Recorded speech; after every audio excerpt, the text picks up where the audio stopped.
पालकवृंद, मान्यवर व सर्व विद्यार्थ्यांचे सर्वप्रथम स्वागत। आदरणीय डॉक्टरांना विनंती आहे की त्यांनी व्यासपीठावर विराजमान व्हायचे, आसनास व्हायचे। सर्वप्रथम आपण प्रतिमा पूजनाने कार्यक्रमास प्रारंभ करणार आहोत। सर्वभूतेषु मातृरूपेण संस्थिता नमस्तस्ते नमस्तस्ते नमस्तस्ते नमो नमः सच्चिदानंद रूपाय विश्वोत्पत्त्यादि हेतवे गुरु ब्रह्मा गुरु विष्णु गुरुदेवो महेश्वरः।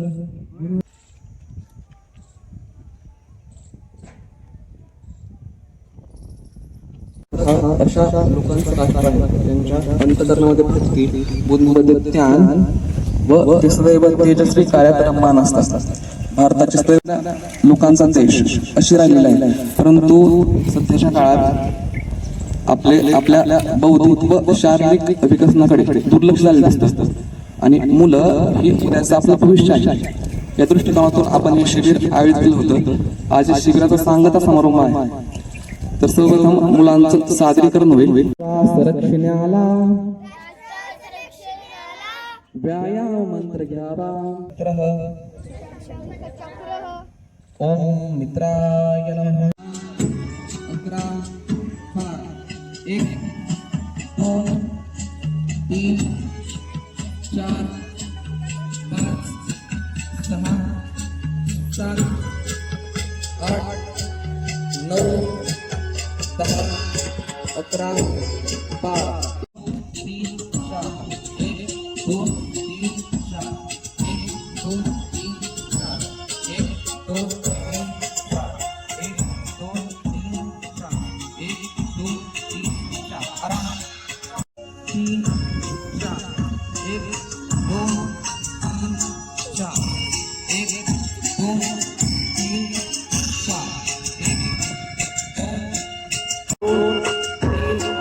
4 खाली मारा 1 2 3 4 1 2 3 4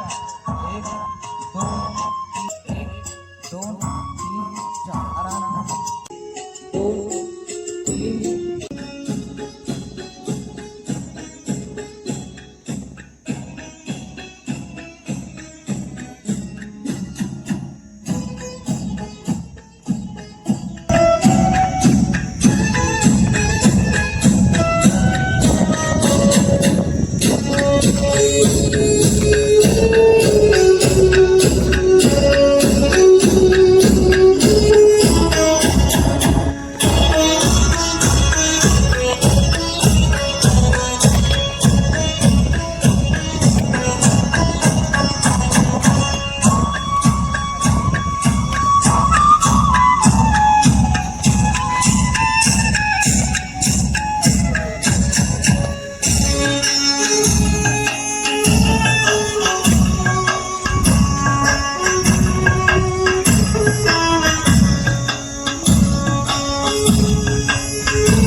स्वतःच्या व समाजाच्या रक्षणासाठी, धर्माच्या रक्षणासाठी शस्त्र हातात घेतलेले आहेत।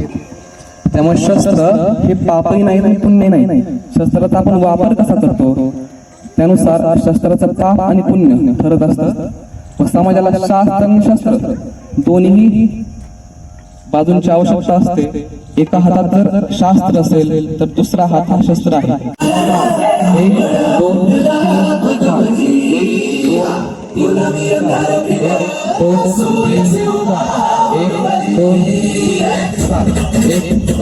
3 4 Thank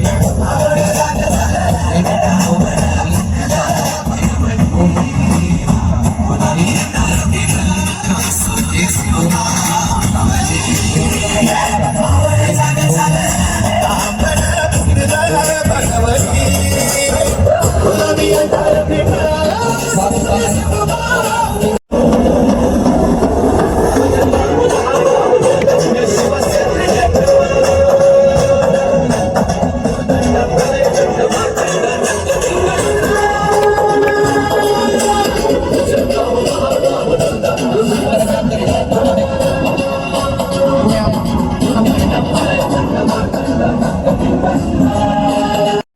महात्मा श्री पांडुरंग, माझ्या सद्गुरू श्री संजय गुरुजी, आदरणीय डॉक्टर निलेश लोणकर, आदरणीय प्रिन्सिपल तापकीर मॅडम, खंडाळ मॅडम यांच्यामुळे आपण हे शिबिर आयोजित करू शकतो आणि बाकी सर्व स्टाफ आणि सर्व पालक की ज्यांनी या शिबिरासाठी आपले मुलं पाठवली आणि हे शिबिर यशस्वीपणे आज आपण त्याचा सांगता समारोपामध्ये आहोत.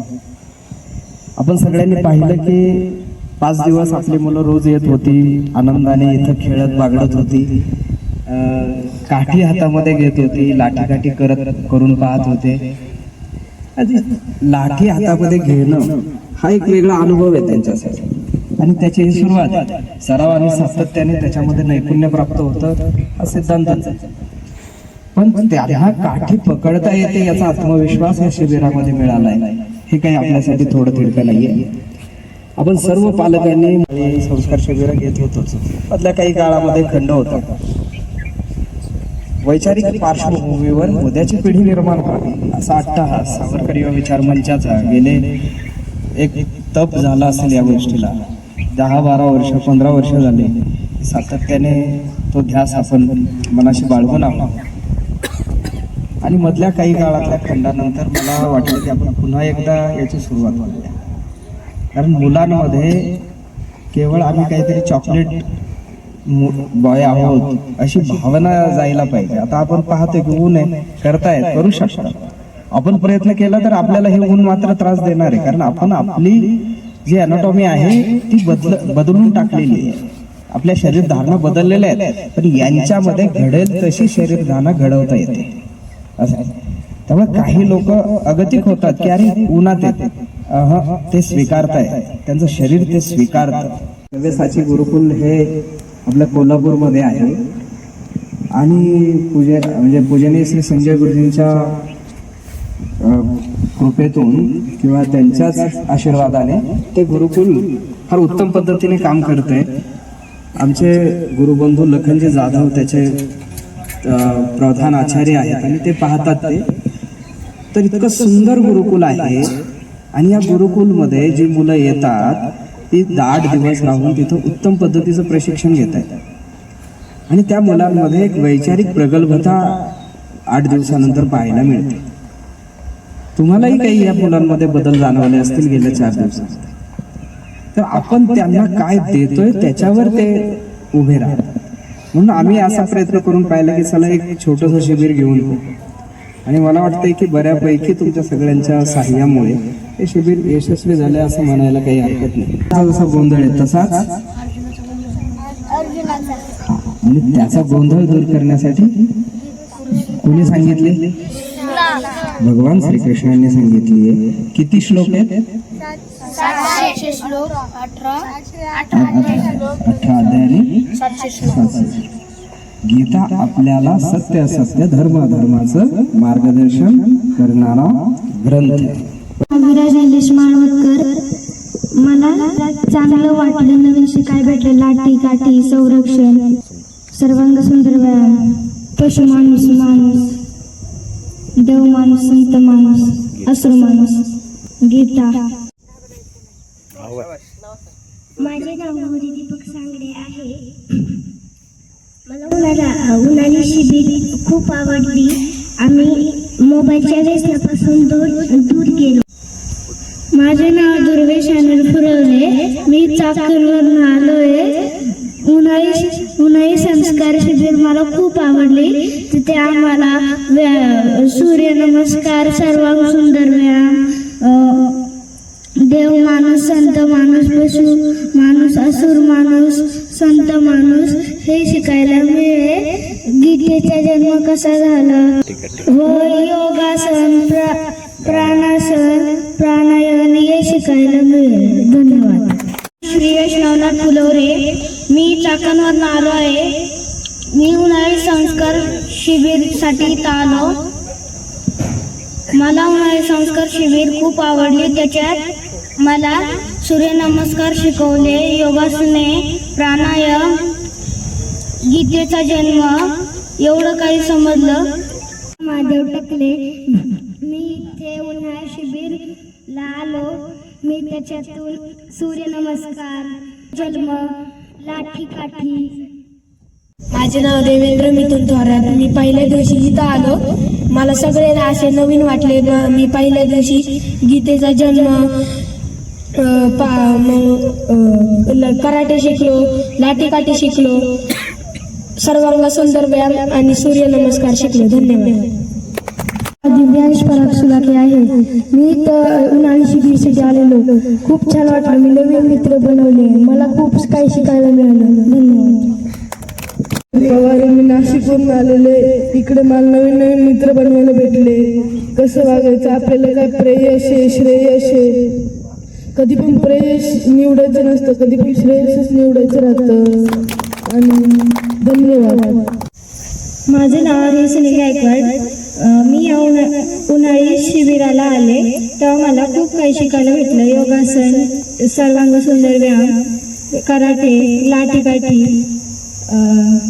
बौद्धिकमध्ये सरांनी मनुष्यत्व, पशुत्व, असुरत्व, संत माणूस, देव माणूस, गीतेचा जन्म, अजून बरंच काही शिकवलं. धन्यवाद सर, तुम्ही खूप छान शिकवलं. थँक्यू. आहे आम्हाला खूप मजा आली. सरांनी आम्हाला योगासने, त्यात ताडासने, प्राणायाम वगैरे खूप काही शिकवलं. सर्वांग सुंदर व्यायाम शिकवला. आणि सरांनी आम्हाला काही असे शब्द सांगितले की जे आम्हाला माहीतच नव्हते. त्याबद्दल मी सरांना खूप धन्यवाद करते. गोदरे सरांनी आम्हाला खूप सारं शिकवलं आणि आम्ही त्यातून खूप सारं काय शिकलो. सरांनी सूर्यनमस्कार, गीताचा जन्म आणि त्याच्यावर बैठक ती सगळे शिकवले. त्यामुळं सरांना मी मनापासून धन्यवाद देते. सर्व मान्यवर आणि माझे समोर बसलेले विद्यार्थी, कारण मी शिक्षक आहे त्यामुळे तुम्हाला विद्यार्थीच म्हणणार.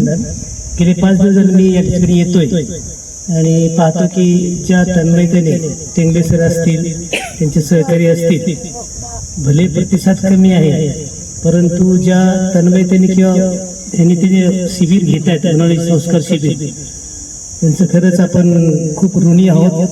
कारण तो जो शिवधनुष्य या ठिकाणी त्यांनी उचललेला आहे त्यात तुम्ही सर निश्चितच या ठिकाणी यशस्वी व्हाल असे मी परमेश्वरचरणी प्रार्थना करतो. माझं नाव गौरी कोदरे. मी या शाळेत शिक्षिका म्हणून काम करते.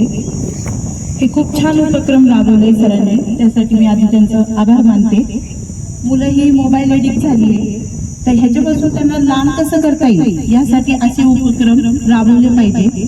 तुम्ही जो 5 दिवसाचा सत्र घेतला त्यात मुलांनी भरपूर काही शिकले. व्यायाम म्हणा किंवा ज्ञान प्रबोधन झालं त्यांचं. तुम्ही त्यांना बौद्धिक क्षमता वाढवली, शारीरिक क्षमता वाढवली व्यायामाद्वारे म्हणा, सूर्यनमस्काराद्वारे म्हणा. आता मुलांनी संकल्प केलाय ना की सूर्यनमस्कार रोज करणार. जे सरांकडून तुम्ही घेऊन चाललाय ते तुम्ही कंटिन्यू करायचे आणि पुढील सत्र जे आयोजित करणारे मनीष सरांचेही खूप खूप आभार. छान मुलांना मार्गदर्शन केलं आणि सरांनीही जे संस्कार माहिती दिले मुलांना किंवा काही विषय होते जे त्यांना माहीत सुद्धा होते कधी, त्याच्याबद्दल ज्ञान प्रबोधन केलं त्यांचं. त्याच्यासाठी मी टेंगले सरांचे खूप खूप आभार मानते. जे स्कूलच्या वतीने मी खूप खूप आभार मानते सगळ्या सरांचे ज्यांनी मार्गदर्शन केले. आता ह्या सरांचं मला नाव माहीत नाहीये पण त्यांनी मी पाहिलं 5 दिवस मी इथेच होते. किती छान मुलांना मार्गदर्शन करत होते, सहकार्य करत होते मनीष सरांना. त्याच्यासाठी मी त्यांचेही आभार मानते. धन्यवाद सर. सर्वप्रथम जे इंग्लिश मिडियम स्कूल जे आहे त्यांचं अभिनंदन आणि धन्यवाद की त्यांनी उपलब्ध करून दिलं. आणि सरांनी पण एक बंद पडलेली परंपरा पुन्हा सुरू केली, त्यांना पण धन्यवाद. आणि पालकांचं अभिनंदन आणि धन्यवाद की त्यांनी या काळामध्ये असं या शिबिराला मुलांना पाठवलं. हे दुर्मिळ झाले आजकाल. नाही तर आम्ही 15 वर्षापूर्वी घ्यायचं शिबिर होतं, 50, 60, 100 मुलं असायची आणि ते पण आम्ही बाहेर घेतलेली. हे सरच असे टकले सर, टेंगले सर. पण 500मध्ये पुरण मधली वाडी म्हणजे 500च्या त्या धरणाच्या तिथे आपण ते शिबिर घेतलेलं होतं. त्यावेळी सोलापूरहून एक 6 वर्षाची मुलगी तिची आजी घेऊन आली. त्यावेळी एवढी सुविधा नव्हती, मोबाईल्स नव्हते, काही नव्हते. आणि टकले सर 5 किलोमीटर जाऊन दूध आणायचे मुलांसाठी, दुधाची सुद्धा उपलब्धता नव्हती. खूप सुंदर त्यावेळेची शिबिरं. सकाळी पहाटे 5 वाजल्यापासून संध्याकाळी 9 वाजेपर्यंत शिबिरं चालायची. असं म्हटलं जातं की शरीरमाद्य खलु धर्म साधन, म्हणजे धर्म साधनाचं मुख्य जे साधन आहे ते आपलं शरीर आहे. ते जर शरीर सुदृढ असेल तर आपण धर्म म्हणजे कर्तव्य. आपण धर्माचे विविध अर्थ ऐकले असतील पण मुख्य अर्थ कर्तव्य आहे. आपण म्हणतोय का मुलाचं कर्तव्य, पित्याचं कर्तव्य, मुलीचं कर्तव्य किंवा मुलीचा धर्म, मुलाचा धर्म. धर्म म्हणजे कर्तव्य. हे जर पूर्ण पार पाडायचं असेल तर आपलं शरीर सुदृढ असेल तरच ते पूर्णपणे आपण पार पाडू शकतो. म्हणून आपल्या शिबिराचा मुख्य भाग जो अर्धा भाग असतो असं म्हणतात की त्याच्यामध्ये शारीरिक सुदृढतेकडे लक्ष दिलं जातं. कारण हे आताची मुलं बघा, हे शरीर सुदृढ नसेल ना तर त्यांचं मन सुद्धा स्थिर नसतं आणि ते लक्ष देत नाही त्या गोष्टीकडे. आता शाळेतल्या शिक्षकांना जास्त माहिती असेल की आजारी असतील किंवा शारीरिकदृष्ट्या जर व्यवस्थित नसतील तर त्यांचं मन सुद्धा त्या ठिकाणी लागत नाही. त्यासाठी शरीर सुदृढ असणं अत्यंत आवश्यक आहे. आपण नेहमी हा विषय घेतो की लाठी काठी तलवारबाजी शिकून आपण काय करणार आहोत, त्याचा काय उपयोग आहे. परंतु प्रतिकार करण्याची क्षमता किंवा विचार किंवा ती विचार सुद्धा मनात येणे किंवा त्यासाठी तयारी असणे हे सुद्धा महत्वाचं आहे. तुम्ही लाठी काठी घेऊन शत्रूशी लढणार आहात का माहित नाही, पण शत्रूशी लढण्याची क्षमता किंवा मानसिकता निदान त्याच्यामुळे तुमच्या तयार होते. नाहीतर घरात काठी असून एकदा चोर घरात शिरला तर तुमच्या काठी उचलायची आणि मारायची सुद्धा क्षमता नसते किंवा त्यांची मानसिकता स्वतः नसते. ती तरी किमान या मुलांच्या मध्ये निर्माण होईल. त्याचबरोबर नेहमी हा प्रश्न असतो की आपण इथे शिकले त्याचं काय करतो. गौरीने छान उत्तर दिलं की आम्ही गेल्यावरती करणार आहे. हे फार महत्वाचं आहे. नाही तर तुम्ही इथून गेला आणि शिकला आणि विसरून गेला, घरच्यांनी पाठवले म्हणून काय आलेले असतात. पण ही मुलं जे उत्तर देत होती सरांनी जे आता विचारलं त्याच्या असं लक्षात की त्यांनी स्वतः ते लक्ष दिलं. मी ज्या ज्ञान प्रबोधनाचे विषय वाचले त्यावेळेस मला असं वाटलं की या वयाची मुलं त्यातून काय शिकतील किंवा त्यांना काय त्याचा बोध होईल. परंतु त्यांनी जी उत्तर देत होती मी ऐकत होतो की सुंदरपणे त्यांनी ते आकलन केलं त्याचं. हे फार महत्वाचं आहे. आपलं कर्तव्य आहे की आपल्या राष्ट्राचं रक्षण करणं म्हणजे काय हो, लाठी काठी घेऊन बंदूक घेऊन आपल्या सीमेवर राहायचंय का. राष्ट्राचं पर्यावरणाविषयी आपण खूप ऐकतो की आता तापमान 40 झाले 41 झाले, त्याला कोण उत्तरदायी आहे.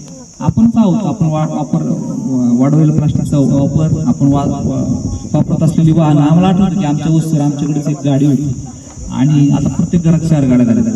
म्हणजे त्यांना एकाला स्कूटी पण लागते आणि मोटरसायकल पण लागते एकाच माणसाला आणि 4 व्हीलर पण आहे. हे प्रचंड प्रमाणात प्रदूषण वाढतंय आणि त्या प्रमाणात झाडांची लागवड होताना दिसत नाही. तर हे सगळं आपलं कर्तव्य आहे. तुम्हाला कसं सांगितलं गीतेतला धर्म म्हणजे फक्त अर्जुनाला जाऊन लढायचं सांगितलं ते आपल्याला करायचं असं नाही. प्रत्येक जीवनामध्ये आपल्या राष्ट्राचं, धर्माचं आणि सर्वांचं कसं, पर्यावरणाचं कसं रक्षण होईल अशा प्रकारचं वर्तन करणं याला कर्तव्य म्हणतात आणि याला धर्म म्हणतात.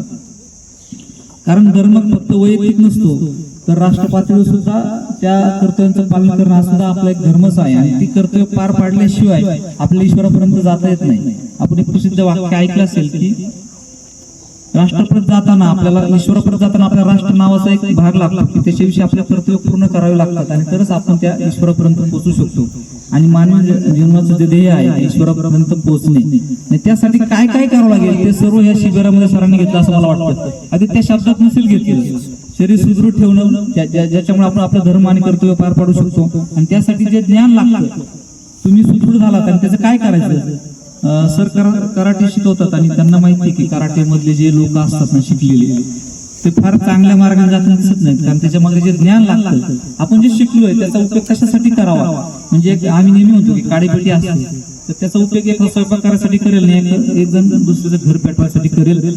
त्याच्या मार्गात त्याची बुद्धी कार्यरत असते आणि ते बुद्धी कार्यरत होण्यासाठी जे ज्ञान लागतं ते सुद्धा देणं महत्वाचं आहे. नाहीतर नुसतं आपण जर लढायला शिकवलं तर त्याचा वापर दुर्वापर होऊ शकतो. म्हणजे आपण पाहिले की द्रोणाचार्यांनी दोघांना शिकवलं, कौरवांना आणि पांडवांना. पांडवांनी धर्मासाठी त्याचं ज्ञान वापरलं आणि कौरवांनी अधर्मासाठी त्याचं वापरलं. ज्ञान तर दोघांना सुद्धा दिलेलंच होतं. खरं तर प्रत्येकाची वृत्ती म्हणजे आसुरी वृत्ती किंवा गीतेमध्ये जे सांगितले ना ते प्रत्यक्ष वाचण्याची आवश्यकता आहे. ते असं वाटलं होतं की समजेल की नाही, पण मुलांना सुद्धा ते समजू शकतं. आपण धर्मशास्त्रापासून आणि ग्रंथापासून मुलांना दूर ठेवलं. आपण करिअर फक्त त्यांना सांगितलं.